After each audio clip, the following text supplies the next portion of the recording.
Olá, meus alunos. Nesse segundo vídeo de gliconeogênese, nós veremos como se dá então a conversão de piruvato à glicose. À primeira vista, a gliconeogênese pode parecer apenas uma inversão do processo de glicólise, porque a glicólise vai de glicose até piruvato e a gliconeogênese vai do piruvato até a glicose.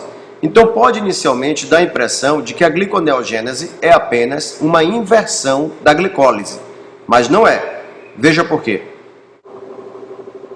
Essas reações que vocês estão vendo são as 10 reações da glicólise. Observe que a maioria delas tem as setas apontando para os dois sentidos. Isso significa que essas reações são reversíveis. Ou seja, nas condições celulares, essas reações apresentam ΔG próximo a zero. Como o ΔG está próximo a zero, é fácil para a célula reverter o sentido dessas reações. Mas se você olhar atentamente, você vai identificar 3 reações em que a seta só está caminhando em um sentido.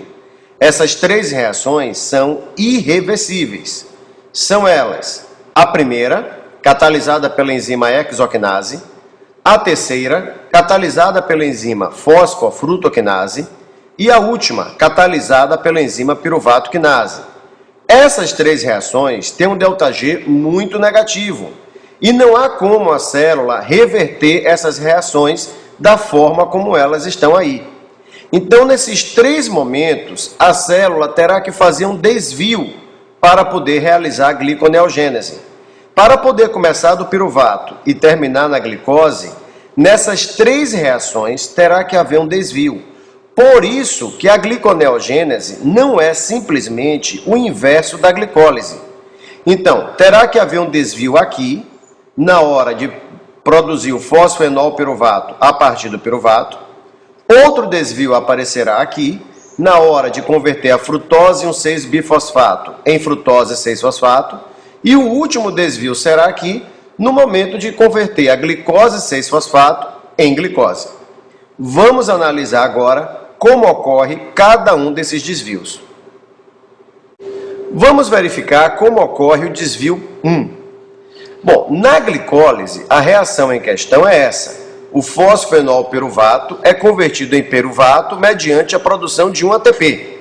Essa é a última reação da glicólise. Bom, apesar de estar vendo a produção do ATP, essa reação é muito favorável nas condições intracelulares, porque o fosfenol piruvato carrega muito mais energia do que o piruvato. O fosfenol piruvato é um composto rico em energia. Então, para a célula, é fácil converter o fosfenol piruvato em piruvato e ainda sobrar energia para produzir ATP. Mas acontece que essa reação, nas condições intracelulares, é impossível de se converter. Então, como é que o piruvato vai se converter em fosfenol piruvato na gliconeogênese? Bem, na gliconeogênese, o processo acontecerá da seguinte maneira. O piruvato vai reagir com um gás carbônico, com um ATP e com a água. E essa reação produzirá uma molécula de oxaloacetato. Veja bem, o piruvato tem 3 carbonos, o oxaloacetato tem 4 carbonos. Esse 4º carbono veio na forma de gás carbônico. Observe aí, o piruvato tem 3 carbonos, o gás carbônico traz 1 carbono. A união dos dois produziu o oxaloacetato, que tem 4. Então, essa reação teve que gastar energia de 1 ATP para conseguir acrescentar esse gás carbônico e produzir o oxaloacetato. Além disso, é claro, dessa reação sairá um ADP mais um fosfato inorgânico que foi liberado do ATP. Muito bem, mas ainda não se formou o fosfenol piruvato. Então, na próxima reação, o oxaloacetato vai reagir com o GTP. Tem aluno que estranha, ué, mas o que é um GTP? Meu filho, o ATP é um nucleotídeo. Esse A é de adenina. Se você substituir essa base nitrogenada adenina por uma guanina, no lugar do ATP você terá um GTP. É só isso. É uma molécula rica em energia como o ATP. Só que no lugar da adenina tem uma guanina. Então, nessa segunda reação da gliconeogênese, novamente haverá gasto de energia, só que agora na forma de GTP. E essa reação vai produzir o fosfoenol piruvato. Acontece que, como eu tinha lhe dito, o oxalacetato tem 4 carbonos e o piruvato tem 3. Então, nós agora saímos do oxalacetato com 4 carbonos para o piruvato com 3. Então, significa que um carbono caiu fora na forma de gás carbônico. Além disso, liberou-se aqui o GDP. Vamos entender essa reação, porque a bioquímica é maravilhosa. Entenda! Na primeira reação, gastou-se energia para acrescentar o gás carbônico e formar o oxalacetato. Na segunda reação, a saída do gás carbônico é que fornece energia para formar o fosfenol piruvato. Toda vez que uma molécula descarboxila, que acontece uma descarboxilação, o que é isso? Toda vez que uma molécula libera um gás carbônico, ela libera também energia. Então, a primeira reação gastou energia, gastou ATP para acrescentar um gás carbônico, para que na segunda reação, a saída do gás carbônico tornasse a reação possível. Porque na segunda reação, a saída do gás carbônico é que libera energia para produzir o fosfenol piruvato. Além, é claro, do GTP, que vai fornecer o grupo fosfato para formar o fosfoenol piruvato. Tudo bem? Esse foi o primeiro desvio. Vamos agora analisar o segundo desvio. Bom, no segundo desvio, a reação na glicólise é frutose 6-fosfato, mediante a quebra do ATP, produzindo a frutose 1,6-bisfosfato. Então, a frutose já tinha o fosfato no carbono 6. O ATP forneceu outro fosfato que foi ligado ao carbono 1, produzindo a frutose 1,6-bisfosfato. Acontece que a quebra do ATP libera energia e torna essa reação irreversível nas condições celulares. Então, como é que a gliconeogênese vai fazer?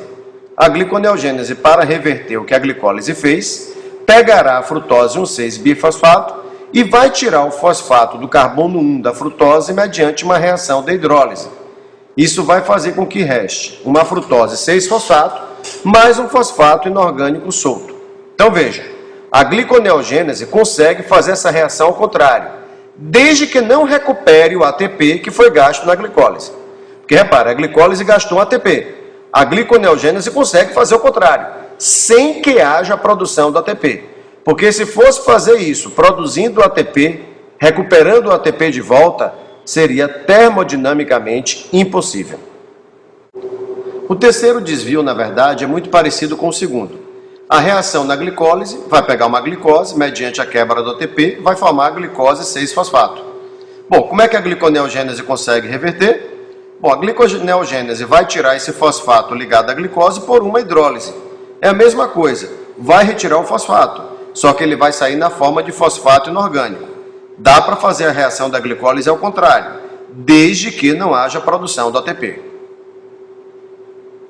Vamos encerrar então da seguinte maneira. A gliconeogênese parte de um piruvato e produz a glicose. Isso é o contrário do que faz a glicólise. A maioria das reações da glicólise e da gliconeogênese são as mesmas, mas 3 delas são irreversíveis.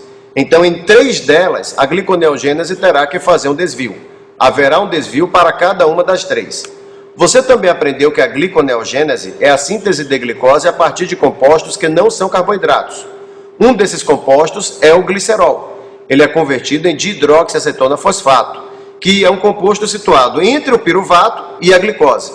A gliconeogênese também pode acontecer a partir de aminoácidos e a partir de lactato. Tanto aminoácido como lactato são convertidos no fígado em piruvato, e do piruvato eles vão em direção à glicose pela gliconeogênese. Um grande abraço para vocês.